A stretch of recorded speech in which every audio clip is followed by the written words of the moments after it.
What's going on, guys? Picsoleated here, back at it again with another review. Now, before we get started, I just wanted to say a quick thank you for 10,000 subs. We finally hit 10,000 subs. Thank you, guys. I've got a couple videos coming out soon and a couple of giveaways too, so hit that notification bell to stay posted and know when those giveaways are popping off. Now, back to the review. Today, we are looking at undisputedly some of the most hype basketball sneakers of this year. If you don't know what I'm talking about, Nike recently released a collaboration of 10 sneakers with Virgil Abloh of Off-White fame, aptly titled The 10. They only released 9 of the sneakers. The last one, the Chuck, is going to release early next year, as I've said before. One of these sneakers was the insanely hyped Jordan 1, and another was the even more insanely hyped Presto. We're not reviewing either of those right now, but the one we are looking at is the one you see on screen right now, and that is the Off-White X Nike React Hyperdunk 2017. Now, the Nike X Off-White collaboration released during various dates in November. I think the official release date was November 9th across Nike Lab retailers. Pretty much every store did an in-store raffle. You know what that means. L's for everyone.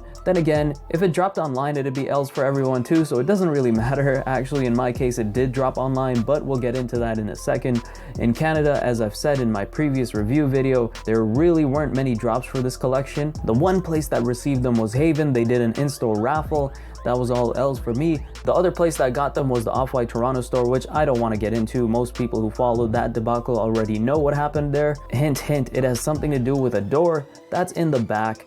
Anyways, the final Canadian release was on Nike.ca, plain and simple, online drop. They dropped 3 sneakers at a time from the collection. I was able to get these and the Blazer mids off the online Nike.ca drop, which I was refreshingly surprised about. Thank you, Nike.ca, for giving me my first real W in probably years off your site. Unfortunately, I wasn't able to get the Prestos or Air Max 90s, which were my favorites after the Jordan 1s, but who the hell am I to complain? I caught 3 pairs out of the collection for retail. I'm geeked. I did an unboxing of these on my Insta story. You can check it out now.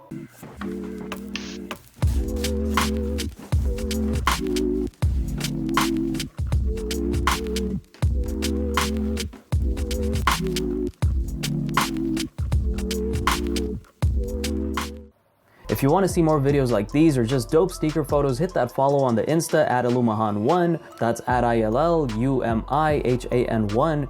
And just before we get started, make sure to hit that like button and subscribe anytime during the video if you enjoy the video. As for sizing, Nike screwed me, man. Let me explain. So I went true to size on these, which is size 10 for me. I had no reason to believe these would fit any different, or at least I tried to go true to size on these. That's the size I was able to get off Nike.ca, and man, was I excited when these came in. Giant box, very satisfying. Wait. Anyway, so I opened up the box, pulled out the box that was in the box, boxception, the shoe box, and I look at the size tag. It's a size 10.5, fam. I went back to check my email confirmation, and yes, I did cop a size 10. Obviously, it's an extremely limited release, pretty much guaranteed to sell out on release, so you can't really get Nike to exchange the shoe for the correct size. They were able to give me a 20% off coupon code for future use because of the error though. Thankfully, these are essentially basketball shoes, and basketball shoes tend to fit slightly snug if they're good ball shoes. So I am able to wear these size 10.5s pretty comfortably. I would still prefer to go true to size because there's definitely noticeable room in the toe box area, but because I'm a wide foot and these are ball shoes, the width of the shoe actually works with my foot. The material also helps in this regard, but we'll get into that later on in the review. Starting off with the box, it came in this cardboard looking inside out box that shows the orange Nike box design inside the box to indicate this is a performance basketball shoe with an upside down swoosh on the inside. Getting into the sneaker, the Nike React Hyperdunk 2017 is a mouthful and a relatively new model by Nike, like super fresh, just out the release calendar. They actually debuted and released a few months ago this year in 2017.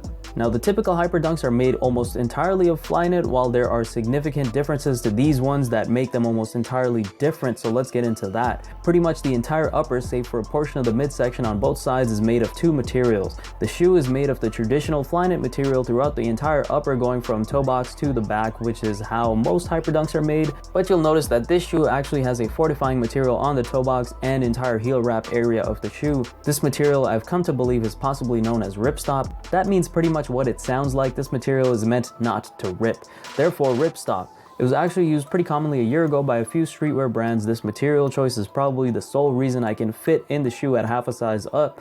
If it wasn't for that, the Flyknit might have too much give in the width area, but I'm glad to see this addition to the shoe. It makes the shoe more wearable in adverse conditions as well, because Lord knows I'm not playing ball in these. I'm not gonna lie, I did consider it, but I just don't play ball as often as I used to, so it doesn't really matter. Plus, I'd prefer these in true to size if I was to play ball in them. God damn it, Nike. You still see the exposed Flyknit portions on the midsection of the shoe under the strap. You also see this big black swoosh, screen printed on the outside of the shoe, sort of looking like a DIY job since it comes out fully and properly on the ripstop material, but starts stretching and looking improper once it gets to the exposed Flyknit. This is definitely a consistent theme in the entire Nike Off-White collection of things looking undone, unfinished, or improperly done. We see this square orange patch that we see on every shoe in the collection as well. It's attached to the swoosh with this jagged edge, green stitch. Then we have the Off-White text printed on the medial side. You can read it if you like. It has the same clear print that becomes a little rough once it hits the exposed Flyknit. One thing to note about this shoe is that the Nike swoosh is actually visually obstructed by the strap that goes along the midsection of the upper. This is unheard of for Nike. They usually want the swoosh to be completely unobstructed and in plain view. It is the logo of their company at the end of the day, so why wouldn't they, right? Seems like Virgil convinced them otherwise, as this sock dart looking at strap that you don't see on regular Hyperdunks is obstructing that view. This strap is held together via Velcro, and I love the way it looks, but it kept catching on to the laces every time when I switched the alternative laces into the shoe. Speaking of which, the shoe came with 2 extra sets of laces, one being black with the lace tips dipped in orange paint and the other white with the lace tips dipped in green paint. They all say shoelaces with quotations on the ends of the laces in case you forgot what they were. I wonder how many times I've made that joke. A cool thing to note is that the laces the shoes came laced with are made of this performance material that's very tough and probably made best for in-game wear. The extra laces are made of the soft cotton you'd expect from casual sneakers, so if you're looking to play ball in these, definitely keep the stock laces on deck. These extras are definitely for casual wear only, and my favorite out of the 3 is the black one with the orange lace tips. It just adds this pop to an otherwise all off-white sneaker. You'll see this little mesh window on the upper heel portion of the shoe for breathability and airflow. The tongue is huge and flappy and is probably my favorite part of the shoe. It has the Nike tag stitched onto the outer facing section of the tongue. The tongue is thin but it has this soft lining on the inside, as does the heel portion of the shoe. I really like the feel of this soft lining. It's actually very significant in the wearing experience of these. These are extremely comfortable, by the way, from fit to materials to the cushioning tech used. There really is no downside to this shoe. Finally, we have this uniquely shaped midsole that is clearly made of foam.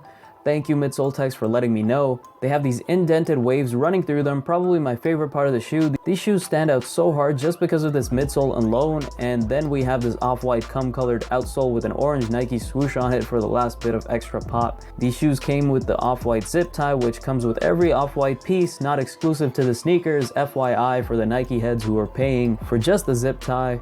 I'm not a big fan of having the zip tie on the shoe, which is why you never saw it in this video. When it comes to comfort, honestly, these shoes are extraordinary. I don't think I've worn ball shoes or any shoes lately that are this light while being a high top and still being so comfortable. I feel like I could wear these at all times, and I don't know if it's the material, the shape of the midsole, or the tech used in the midsole, or a combination of all, but few shoes have the same feel that these do. The fact that these are eye-catching is just icing on the cake. I just really wish I got my true size. But kudos to Nike, there really is nothing to not love about these sneakers, unless you're only into runners or something, in which case you'd probably hate them because they're not runners. With that being said, hope you enjoyed the video. Please hit that like or sub if you took anything from it. Catch you later. Picsoleated, out.